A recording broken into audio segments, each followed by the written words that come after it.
talk greatly about allyship, especially in the sort of D&I space, and asking, I think, because they still hold the seats of power, asking men to be better allies. I wanted to throw this out to the panel just because it's so exciting to actually have a panel of 3 incredible women. So as you are all women in senior leadership positions, I wanted to ask each of you, what role and responsibilities do you think female leaders need to focus on for better, inclusive and diverse marketing, plus all of those basically in seats of power? Ooh. So what role do women need to play? What can they do? Oh, we've done far too much already. Fuck it. I mean, come on, men. It's your time. I also think, when there are these so-called diversity roles as well, why does it always fall on a woman or an ethnic minority to have those? I mean, it needs to be central to everybody. I mean, which is again that the whole idea of otherness comes, because then you kind of sort of, that's somebody else's responsibility. I really like the word that you used quite early on about cultural. It's sort of making sure, that sense of belonging only comes when you start recognizing the kind of the cultures, those experiences of different kinds of people. So, I mean, very, very quick thing, I think, train, invest in as much training as can possibly allow. And if you're asking women, I would always say elbows out. Yeah, I like that. I'm very elbows out, Sanu. Yeah. I know. I completely agree. I mean, luckily this is my day job, so I've made it my day job to be an ally. One of the things I enjoy most is the fact that I'm on a really good educational journey. I listen a lot. Well, I listen to understand a lot, and I've got the privilege of working with some really amazing different communities of young people that teach me everything. Like last week, I got a little masterclass on all the different types of gendering and misgendering, which as a 50-year-old woman wasn't something I grew up with.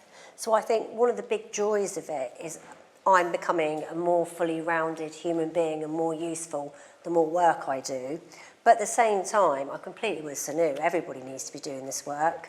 Why on earth is it our problem? It's everybody's problem. Yeah. I think it's more just about thinking about how to hire the best team. Like, diversity aside, again, with the troubles of that word, recruiting the best team means having the most diverse team and not hiring anyone who is a mirror image of yourself. So I think that's always a good principle as a hiring manager. How do you make sure that you have someone who comes at things from a completely different point of view, compliments you, does all the things that you're really bad at, and vice versa, and you build that diverse team around you. So one of the best bits about coming to work for me is learning from the people around me. And as you said at the beginning, I've been fortunate enough to have an international career.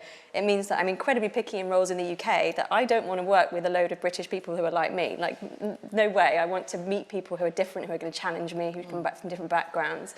I quite like my team to look like the United Nations and just learn from all of them. And it means that you can then dip into that talent pool. It means that they challenge you.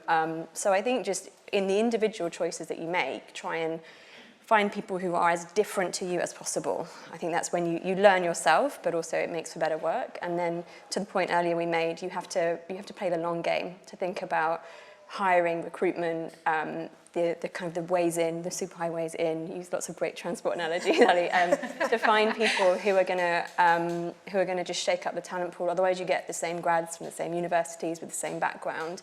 And then when you're trying to translate something to a really difficult customer experience, you're stuck with people around the table that who don't know the answer. So I think, some principles as a hiring manager that will just make people good managers. And then some commitments to the long term in terms of finding the people who you have to scratch beneath the surface to get to. Which is something I always push people to think about. Stop thinking about cultural fit and think about cultural add. Like when you're hiring, when you're building teams, look around and think, where's the cultural add? What's the missing piece of the jigsaw? Yeah.